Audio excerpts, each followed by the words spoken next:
Assalamualaikum warahmatullahi wabarakatuh. Waalaikumsalam warahmatullahi wabarakatuh. Sahabat Dakwahir Channel, alhamdulillah kita ketemu kembali dalam podcast reguler kita, podcast bisnis syariah bersama narasumber utama kita, Ustadz Muhammad Yugi Prayogo. Nah, Ustadz, bagaimana kabarnya? Alhamdulillah Ustadz, luar biasa. Luar biasa, Masya Allah. Nah, sebagaimana yang sudah kita ketahui bahwasanya beliau ini adalah praktisi bisnis syariah. Nah, ini Ustadz, kita ada pertanyaan nih, alhamdulillah nih. Dari podcast yang pertama dulu kita ada pertanyaan dari sahabat Dakwahir ya di kolom komentar. Pertanyaan seperti ini nih, saya bacakan ya. Ya saja. Semisal kita menjadi marketing penjualan rumah second ya, di mana biasanya fee-nya disepakati 2,5 sampai 3% berdasarkan harga rumah terjualnya. Jadi ini sebagai maklar kan ya saya. Iya. Tapi apakah dengan sistem persentase ini boleh secara syariat Islam? Seperti tidak ada kepastian apakah ini termasuk gharar, dan apa solusinya buat profesi keagenan semacam ini agar fee yang diperoleh itu sesuai dengan syariat Islam. Nah, ini sepertinya ya nggak bisa langsung dijawab ya. Nanti harus ada teori berarti ya Ustaz ya. Iya. Ya. Nah, kepada Bu Susantri nih yang bertanya ya di kolom komentar, nanti kita akan jawab di akhir podcast ini ya. Nah, kita akan ajukan pertanyaan dulu kepada Ustadz Yugi nih, biar kita paham dulu apa yang dimaksud ya profesi keagenan atau maklar. Nah, apakah dalam Islam itu ada profesi keagenan atau maklar itu Ustadz? Ya, dalam Islam profesi makelar itu disebut sebagai samsaroh. Samsaroh ya. Samsaroh adalah suatu profesi atau pekerjaan di mana pelakunya menjadi perantara antara penjual dan pembeli. Oh gitu ya. Pelakunya disebut simsar. Simsar. Simsar itu pelaku samsaroh atau broker itu tadi sebagai perantara. Kerjanya itu mendapatkan komisi berarti? Ya, kerjanya itu adalah sebagaimana pengertian tadi, menghubungkan antara pembeli dengan penjual, begitu. Lalu dia dibayarnya bagaimana itu? Dibayarkannya berdasarkan kesepakatan. Ya, kesepakatan baik antara simsar dengan orang yang memberikan upah gitu ya, atau misalkan penjual. Nah, itu disepakati. Ya. Dan itu diperbolehkan dalam Islam. Di dalam Islam diperbolehkan. Oke. Nah, itu biar jelas dulu ya, bahwasanya pekerjaan seperti itu diperbolehkan dalam Islam.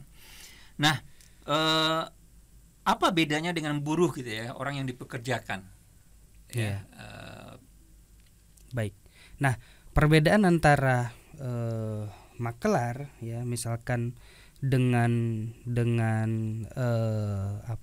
buruh atau pekerja ya. Kalau misalkan makelar itu memang identik dengan penjualan ya gitu ya. Dengan penjualan. Ya. Kalau maklar gitu maklar ya, atau broker atau samsaroh tadi ya.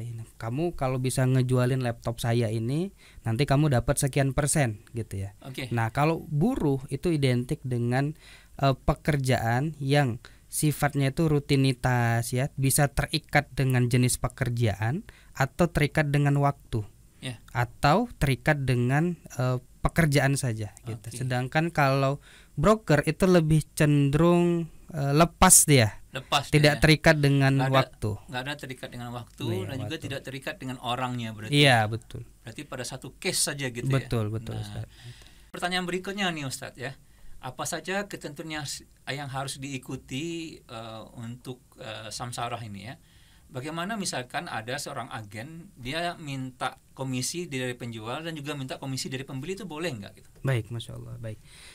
Terima kasih Ustadz. Jadi dalam samsaroh itu ada beberapa syarat ya. Yang pertama adalah pekerjaan simsar itu harus maklum atau harus jelas gitu.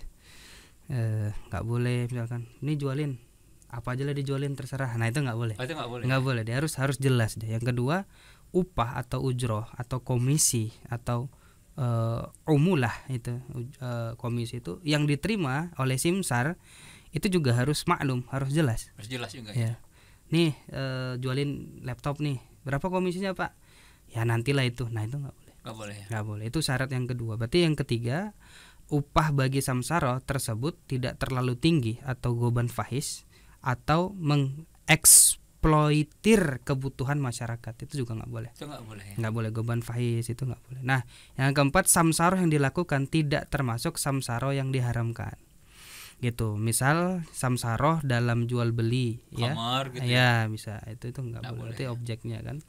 Terus yang kelima, tidak boleh ada unsur samsaro ala samsaro. Oh, gitu. Nah, gitu. Kayak Itu 5. MLM ya. Tapi mungkin nanti pembahasan khusus nanti ya. insya Allah. Jadi pekerjaan simsar itu harus jelas, baik dengan menjelaskan barang yang akan diperjualbelikan atau dengan menjelaskan berapa lama simsar bekerja. Itu harus jelas juga. Harus jelas juga berapa lama gitu ya. Sampai kapan gitu ya. Ya, contoh menjelaskan barang. Jualah rumahku yang itu, alamatnya di sini dan seterusnya. Nah itu.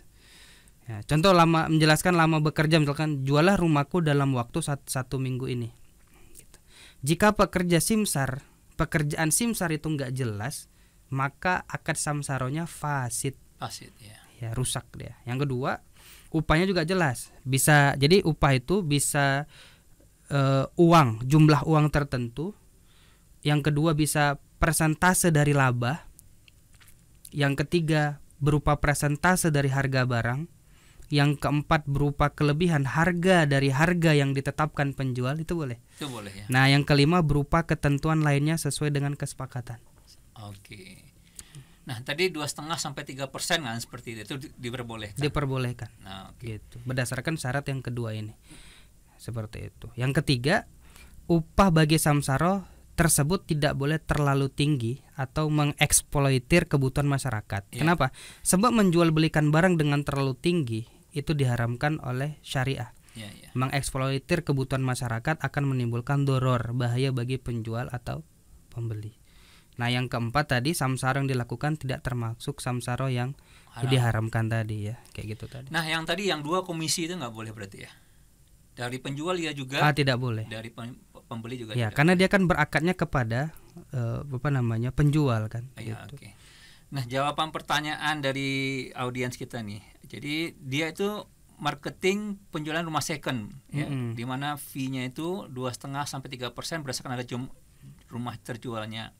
Apakah ini boleh dalam syariat Islam? Berarti boleh ya jawabannya ya. Berdasarkan ketentuan tadi, ya syarat-syarat tadi, maka diperbolehkan. Nah, seperti tidak ada kepastian ini mungkin maksudnya kalau misalnya 2,5 atau 3% yang nggak jelas itu nggak boleh berarti ya, harus jelas berapa fee-nya itu harus jelas ya. Iya, misalkan 2,5% dari mana? Dari harga rumah boleh. Ya. Nah, ini mungkin juga pertanyaannya juga nih arahnya nih tidak ada kepastian ini, kalau tidak terjual dia tidak dibayar itu kan nggak masalah sebenarnya ya. Iya, itu karena kan itu bedanya tadi agen dengan buruh ya. Tadi. Ya. Jadi tapi terjual dia wajib harus dibayarkan. Apakah ini termasuk gharar? Yang enggak ya? Enggak. Ya.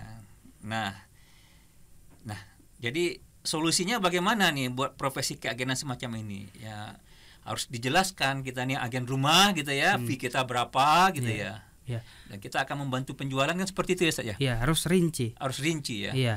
Kalau kita sebagai agen ya. Betul, dan memenuhi syarat-syarat samsaroh tadi kan. Memenuhi syarat samsaroh. Ada 5 kan. Ada 5 tadi ya. Oke, alhamdulillah. Jadi mungkin untuk kesimpulan terakhir yang 5 tadi apa saja untuk diulang, Ustaz? Yang pertama, pekerjaan simsar ya atau broker itu harus jelas. Ya, harus jelas. Ya. Yang kedua, upahnya juga harus jelas. Upahnya harus jelas. Yang ketiga, upah bagi samsaro tersebut tidak boleh goban fahis tadi, nggak boleh terlalu tinggi ya, atau mengeksploitir kebutuhan masyarakat. Yang keempat, samsaro yang dilakukan tidak termasuk samsaro yang diharamkan. Yang kelima, tidak boleh ada unsur samsaro ala samsaro atau makelar di atas makelar. Gitu. Makelar memaklarkan ke orang lain itu nggak boleh. Nggak boleh. Nah, jadi ya kepada Bu Susantri nih yang nanya nih, jawabannya insya Allah mudah-mudahan bisa terjawab ya apa pertanyaannya. Dan sebagaimana biasa ya, kepada teman-teman yang lain silakan ajukan pertanyaan ya. Kalau ada permasalahan, kita ucapkan terima kasih kepada Ustaz kita, Ustaz. Sama-sama, Ustaz. Ya, semoga kebaikan yang banyak dari Allah Ta'ala. Baik, kita tutup dengan alhamdulillahirabbil alamin ya. Fastabiqul khairat. Assalamualaikum warahmatullahi wabarakatuh. Waalaikumsalam warahmatullahi wabarakatuh.